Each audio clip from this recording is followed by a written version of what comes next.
Hello and welcome to some special YouTube-only content from the In the Money Players podcast. I'm your host, Peter Thomas Fornatal, here in the Brooklyn bunker, feeling very Christmassy between the red Run for the Roses shirt and the green sign behind me. And I do have those sort of anticipatory Christmas vibes, not just because of the big holiday coming up, because we can really finally start talking in earnest here on the In the Money side about this year's Kentucky Derby with the conclusion of the second future pool. And I brought in two people to do it with me. The first I'll introduce, this talking about the Derby thing is old hat. She joked to me off air. She's been talking about next year's Derby since the Sunday after last year's Derby. You know her from the Churchill Downs simulcast feed. I believe she's also going to be part of the Turfway coverage, which we're excited to be a part of too, coming up. Kaitlin Free, welcome to the airwaves. How are things?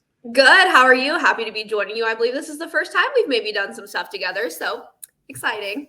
I've been remiss, host fail, in not having you on sooner. But hey, you know, you can only we're making up for that, and hopefully we'll make up for some lost time with all the fun stuff we have cooking with you guys. We're here now.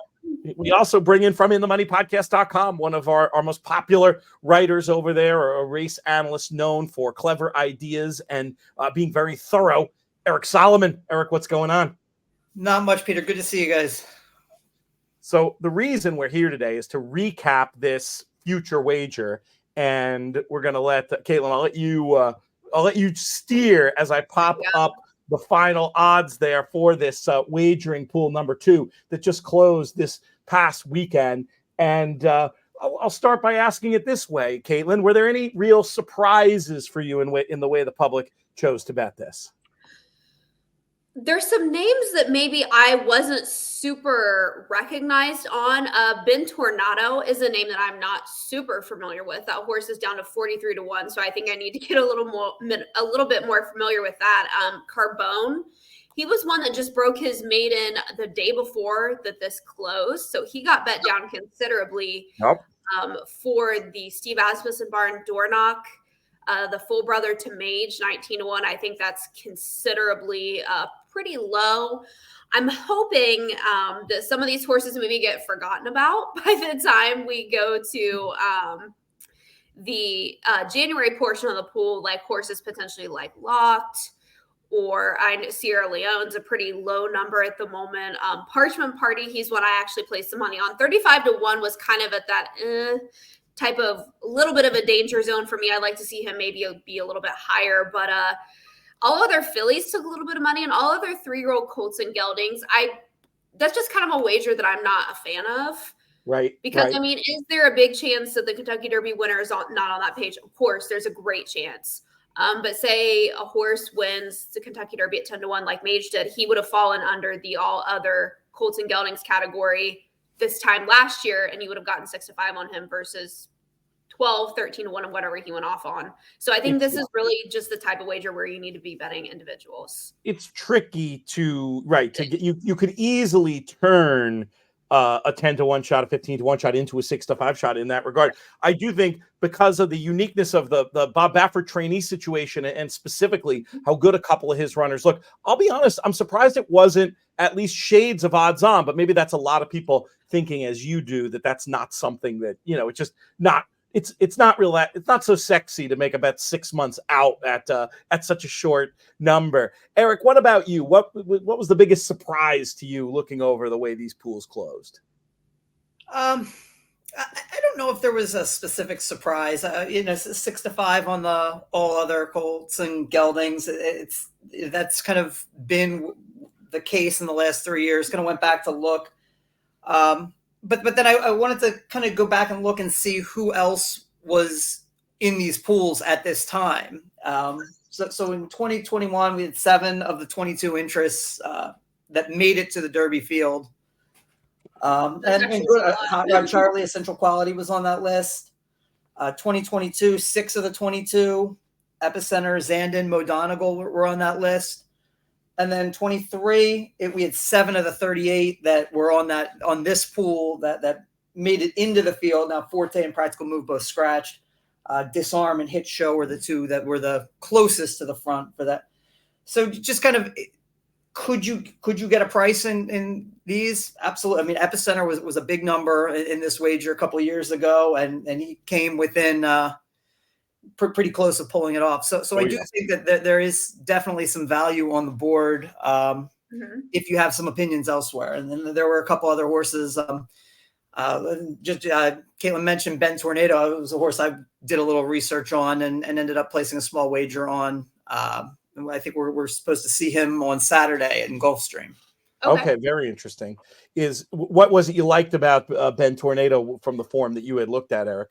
Just one of these Florida horses that goes through the Florida Stallion Series and just a dominating competition right now. Should be probably 1-5 on Saturday. In reality, I know they pushed that back a little bit later than they've run it in past years. But should be a massive favorite in that race.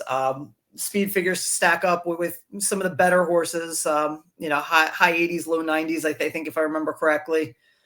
Modest pedigree, but we've seen good names come out of that series in the past. So just kind of maybe worth taking a shot. 43-1 was a little lighter than I'd want, but he's run some good races. And, if he runs a big race on Saturday, chances are probably be a little bit lower come January. Kaitlin, I'm really interested that you mentioned Parchment Party, because this is a horse I know you've had the opportunity to see in the flesh. Got the good setup, probably you could say, last time in that first level allowance, but certainly made no mistake. The form of that race looks live, but I'm guessing there's something you've seen visually in Parchment Party that makes you want to keep him on side at this stage from this far out. Yeah, he's a big looking colt that looks a little bit more well-developed, I would say, than some of his other 2-year-old counterparts. He's just really a horse that's coming into his own. I feel like it's time for Bill Mott to win a Derby when he actually has the horse in front. So I think that this could potentially be a horse that is of that caliber. Live for him, as you mentioned, but it's kind of the way he did it. He did it very, very professionally and really kind of wasn't asked. He just seems like a horse that's going to continue to develop into potentially a Derby type of quality. He was the one that I was most interested in this pool. As Eric kind of mentioned with Bentornato, if you're looking for a horse in this pool, 35-1 was definitely a little light for me on this horse. I would have preferred 45 or 50-1. But I still did do that 35-1 wager because I have a feeling we're going to see him again before January comes around. So it has the potential to go down. Whereas a horse that I'm also interested in Locked, I'm not going to bet him at 14-1, but I don't think that we'll see him again until potentially February or March, since he is coming off that Breeders' Cup run. So I'm hoping he's going to float up in the next pool or two. Whereas now I've got, my wager on Parchment Party safely at 35-1, and we'll see if he continues to go down, but not usually a good sign if they go down following this. I think you're making a very good point about the way to look at this with, okay, what's going to happen between now and the next chance we have an opportunity to wager on these horses, and letting that sort of be your guide, knowing you can make other moves down the line. It's one of the great things about future betting in general. Obviously, it's a much bigger deal over in the UK, in Ireland, where they'll talk about the Cheltenham, the races at their sort of championships, March, end of the season for the jumps. All season long, a horse wins. Well, what did that do to his quote for Cheltenham? What did that do? Yeah. This is a fun way for us to participate in that. And I think that knowledge of what's coming up next to influence your bets makes a lot of sense. One horse who I believe we're going to see this weekend, who I want to get both of your thoughts on, because I thought the money looked significant in this pool. It landed, I think, around 35-1 for Sierra Leone. This is a horse that should pop it back out. Is that right? Yes. Let me try to pop it back in. There we go. Yeah. It wasn't, yes, Sierra Leone's 36-1. Yeah, and this is a horse that's going to be competing in the Remsen this weekend. They haven't drawn as we talk about this on Tuesday, but I was curious to get both of your thoughts, and Eric, we'll start with you on Sierra Leone and if this is a significant contender. Went back to, obviously, I'm always a fan of a 2-year-old that can win at either 7 or 8 furlongs on debut. And I like 2-year-olds that are also able to come from off the pace, just because, when you see a horse that's doing things easily on the front end, it can get that confidence, but to be able to at first asking just kind of pass a lot of horses. So I really liked the debut. I thought the number was a little light at 35-1. I opened at 80-1. So obviously there's some definite interest there. Chad Brown still hasn't won the Derby, has come awfully close, but it is that, that's one of the few races that has eluded him over the last several years. So for me, I took a wait and see approach with this one. I actually looked at, there's another horse that I was kind of peeking at in this that might, thinking is entering in the Remsen, or at least could be, that I put a few dollars on at a huge number, was Drumroll Please. Mm-hmm. I think 139-1 ended up going off at. It's a Brad Cox, hard spun. Saw this one last race in October, breaking his maiden at Aqueduct. Thought ran okay on debut, caught a sloppy track, but it was a pretty good field. Dornoch was in that field at Saratoga, and then kind of ran into Locked in that maiden special weight at Saratoga towards the end of the meet. Handled his business professionally. I really like the pedigree here. Hard spun, sired 2 fills who we saw last year. And that Pennsylvania bred filly Imply, or mare Imply, who she was a winner on turf, dirt, and synthetic. So certainly a horse that I wouldn't be surprised to see Brad Cox bring to Turfway for the Jeff Ruby Stakes coming up at the end of their meet. Just horse that I think could, another one could be running here. So if runs well in the Remsen, not going to get anywhere near 139-1 again. So that's why I took a little bit of a shot with that one. Yeah, I get it. Not listed on the Horse Racing Nation tracker, but that's not definitive or anything. We'll know a lot more after the entries are drawn. One name that does stand out there is one that we've talked about already in passing, and that's Dornoch, the horse that we talked about. That's the full to Mage. Kaitlin, curious to bring you back in to get thoughts on Dornoch or any of the runners Eric just mentioned in that list. Drumroll Please is one that definitely caught my attention, that I kind of danced around putting something on. There was a chance that he was going to run in the Kentucky Jockey Club this past weekend. He opted not to go there, so I think the Remsen probably is the move for him. That would certainly make the most sense since Brad has had him up in New York, and I completely agree with you on Turfway being a potential, because that's almost produced back-to-back Kentucky Derby winners, and the breeding definitely seems right, and Brad is leaving some nice horses at Turfway, so that would make a lot of sense to me. Dornoch, to me, at 19-1 is just way too low. I mean, he's been really impressive thus far, but I don't think I would necessarily put him in the top 5 2-year-olds that I have kind of in my mind at the moment. I think a lot of that money came from him being a full brother to Mage. Sure. And I mean, how often do we see full or even half siblings win Triple Crown races, Breeders' Cup races, anything? To me, just even kind of like superstitious type of things like that is an automatic strike against. Yeah. So he would have to be significantly higher for me to place any type of money. We'll learn much more this weekend, of course. Talking of horses near the top of the market here, I wanted to get your takes on Fierceness.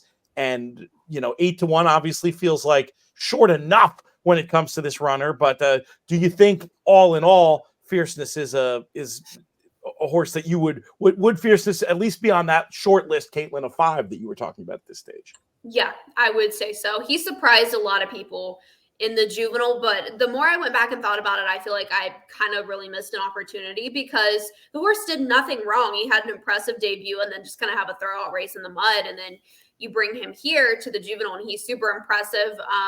Would I bet him an 8-1? Probably not, but he is the horse that I think is most deserving to be the shortest price on there. Right, the shortest of the individual entries. For sure. What else of interest in this? We'll eventually get to. We'll take a quick look at the Sire Wager as well. But I'm sure you both have notes on some of these other runners who might be of interest, if not for this pool, ones you might have your eye on going forward. The whole horse watch, that type of thing. Kaitlin, is there another one on here we haven't talked about yet that catches your fancy a little bit? I would say one that we haven't talked about that I did place just a little smidge on is the 29. That's Real Men Violin. They sent this horse off at a big number, and he ran second in the Kentucky Jockey Club behind Honor Marie with a little bit of a kind of so up the rail type of a race. But this is a horse that keeps improving. He's raced a lot, kind of with that Kenny McPeak type of style. So I'm thinking he's maybe going to get a little bit of a break after this. But it seems like the more distance, the better for him. That's kind of what Kenny told me when I did an interview with him. So I'm thinking potentially, I think he went off at above 100-1, but after placing second and already getting some Derby points, he was third in another Derby prep race, I believe. I did take a little bit of a shot on Real Men Violin. He was the one that I kind of liked the most out of the ones that were above 90 or 80-1. He's really come into form. So just won the maiden 2 back at Churchill. But I like the way that he did it that way. Seemed like, coming from far back on a day when it seemed like speed was okay. I mean, probably was on a decent part of the track, but I thought did show some toughness for sure in the race against Honor Marie. And I think a lot of people will take a look and it's so funny because in the old days, this would be the most normal thing in the world. A horse that had all these starts and times to break the maiden. In this day and age, I think somebody could look quickly and think, oh, this horse is comparatively exposed. But in the hands that he's in, especially McPeak, known for his patience, known for setting goals a long way out, I don't think that's a bad idea at all for one at a very big number. Eric, do you have another one of that ilk to talk about that's a wild price right now? I don't know. Drum roll, please, was definitely the wild price that I'm a fan of the Wine Steward. I liked him going into the Breeders' Cup and then scratched a day or two out on I think Thursday he scratched for that race. Again, just another horse that very professional. I thought it was a good second behind Locked again, and I think a lot very highly of Locked. I kind of took the same strategy that Kaitlin did, where knowing the way Pletcher operates, most likely we're not going to see this one. It's either Holy Bull or Fountain of Youth. Most likely that we'll see him, although might be trying to keep Fierceness and Locked apart. But regardless, I don't think we'll see that one before that kind of second round of Derby preps. So if we're going to get a better price than 14-1 on him, probably it's going to be that weekend. I think of the Lecomte, that third weekend in January when the next pool is. But the Wine Steward, he's one that Maker could be running. Maker does, he's all over the place with, so he uses the fairgrounds. I think he trained International Star a few years ago that down at fairgrounds. So he's one that could show up on Lecomte weekend. So I kind of took the 50-1 now. Again, maybe a little lighter.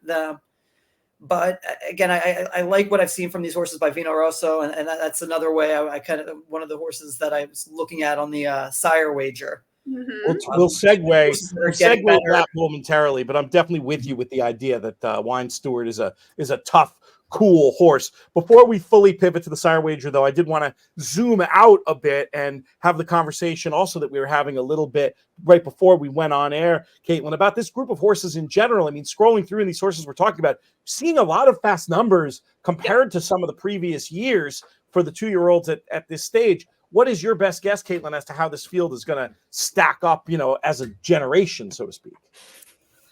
I definitely think it's going to be better than the last couple of years, because the last couple of years have really left a little bit to be desired. I think maybe going back 2021, I'm the Medina Spirit, Mandaloon, those type. That was a pretty good group of horses. They didn't really stick around super long, but I think 2020 on back, they were starting to get a little bit better. I think there's just been some funky things going on with the kind of come off of everything that happened with COVID and all that. And I just have not been a big fan of the last couple of crops around, whether it be colts or fillies. I just think they haven't really been that good. Fillies, I'm still kind of pausing on. We'll see what Tamara comes back as. Torpedo Anna for the Kenny McPeak barn. She ran really, really well the other day in the Goldenrod off of short rest and with a pretty bad break. So I think she could be good. Just FYI, of course, is very, very good. But I really like what I'm seeing from the 2-year-old males. I think there's some really legitimate contenders in this pool. And I think there's legitimate contenders debuting and running every day. I know we saw Nash in that pool. He just ran about a week ago, and his second start looked like a star for Brad Cox. So, but there's 10 or 12 horses like that in this crop. So I think we've actually got a really good crop on our hands, and I'm really excited for what these prep races kind of start to show us when we get to, that February, March type of time period in the spring. Eric, I want to ask you the same question. You've done such a great job the last several years of covering these races for us over at inthemoneypodcast.com as part of the team over there. And I would imagine you have a bit of perspective. I mean, from this stage, how excited are you for this group moving forward? I agree with everything Kaitlin said. Nash was a horse I really like that race. Obviously, I know you saw that one in person. 18-1 was a little light for me, and so that was one I was going to wait on a little bit. And, I'm with Brad Cox, you never know. I mean, I know he uses Louisiana and he uses Oaklawn a lot. So that one could very well wind up in the LeCompte, or, if he could go, Smarty Jones or wait for the Rebel also. So I believe he's going to maybe go to the Gunrunner. Well, then that would make sense too. So, if he runs a big race there, probably going to get lower than 18-1, but I was kind of willing to take that chance there, or that number. But overall, I think this is a really good group. I think that the tweaks to the points that Churchill made last year, I think last year they kind of made, and I thought that it made the prep races, really good. I just think, some of the prep races over the, prior to, very predictable, very, lot of dull races, and as opposed, I think, you get horses that might be running somewhere that they might not normally go. You have to run more to get in. You do. So I thought the prep races last year, for the most part, were solid. And I think we're going to be kind of looking at the same thing this year. There's going to be a lot of stuff happening over on inthemoneypodcast.com in terms of different lists that Eric Solomon and Eric DeCoster will be working on. So you can follow this all the way. Of course, the visuals we've been showing right from KentuckyDerby.com. And of course, that's a great place to get almost daily info and have lists like this to start your form study early, digging into past performances, looking on Equibase, a tool like DRF's Formulator or Race Lens. You could get very familiar. And I just think it's kind of fun winter dream of spring stuff to do. It reminds me of the old Ted Williams quote about what he would want to do when the baseball season was over: stare out the window and wait for spring. Well, for horse players, we have the opportunity to get to work here and start looking at some of these horses who are going to turn up in the Derby. We also can start looking at some of the sires and who we think might have an advantage there. I love the idea of this Sire Wager. It's so cool. Thought it presented some really interesting opportunities, and I just want to get at least a quick line or two from each of you. We only have a couple minutes left on this show, but I didn't want to let it pass without taking a quick look at this Sire Wager. Kaitlin, what's sort of your overview of how the pool closed here and any items of interest? I love this wager. I wish they would offer it more than once, but we only offer it once a year, and it's always pool 2. So this was your only opportunity to bet on the Sire Wager. There's some interesting prices in here. American Pharoah is 34-1. I haven't seen a legitimate Kentucky Derby contender from American Pharoah, so I think he just kind of closed on that. On name alone, I'll tell you a couple that I actually ended up wagering on myself. Not This Time was where I placed a decent amount of money. He was my number one for this race. He's going to have the champion turf horse, but he's also produced horses like Epicenter. So he's a very versatile type of a sire. So I think he's one that could really have a chance to have a legitimate Kentucky Derby type of horse. So 64-1. I placed this when he was 91-1, but I think a lot of people kind of had my same type of ideation. So I went ahead and I bet on Not This Time. And then also I didn't love the price he closed at, but I thought, this is going to be my only opportunity to take advantage of it. So I was okay with it. I placed a wager on Vino Rosso at 34-1. I've been really impressed with his progeny. They kind of remind me a little bit of him, where, they're good 2-year-olds, but I think they're going to develop into stronger, older horses, whether it be 3-4 years old. And he just kind of seems like he has that type of a classic stallion type of look and production record like his sire Curlin does. I'm not sure he'll quite be as good as Curlin, but I think he's going to potentially high bar for sure. But I think he's going to potentially be the best one of this freshman group. So I did place my 2 wagers on Vino Rosso and not this time. I love it. And I take your point with Vino Rosso. It's that very modern feeling blend of speed and stamina. And, I love to see horses that their progeny tend to get better with time and distance. And he's feeling like he could very much fall into that category. Eric, before we get out of here, how about you? Did you end up making any bets in this pool? And if not, what was at least tempting to you? I was also on Vino Rosso, and we kind of mentioned that a little bit earlier. I did think it was interesting that if you like Fierceness and you're not, 8-1 was a little short, 12-1 on City of Light, it's probably not going to do better than 12-1 in many markets on Fierceness, unless he runs another race like he did in the Champagne. Who knows if there's a freak thunderstorm down at Gulfstream and he's just not happy. But so I did think that was interesting. That just to me, it's a much better way of playing him, because it's a discrepancy. Somebody else shows up. Yeah, there you get a better price on him and everybody else by Right. City of Light. Definitely the right way to go if you could choose of the closing prices, for sure. So that was one thing that I kind of noticed there. And then,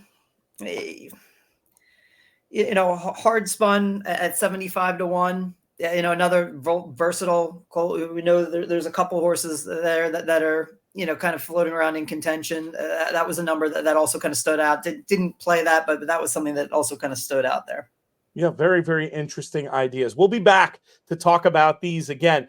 Kaitlin, actually, people who want to know can just scan that QR code. I was going to ask if you happen to know which the next one is, but if you're watching this on YouTube, we encourage you, that'll take you right to the free pass performance that are available and all that stuff. But do you know offhand when the next one is?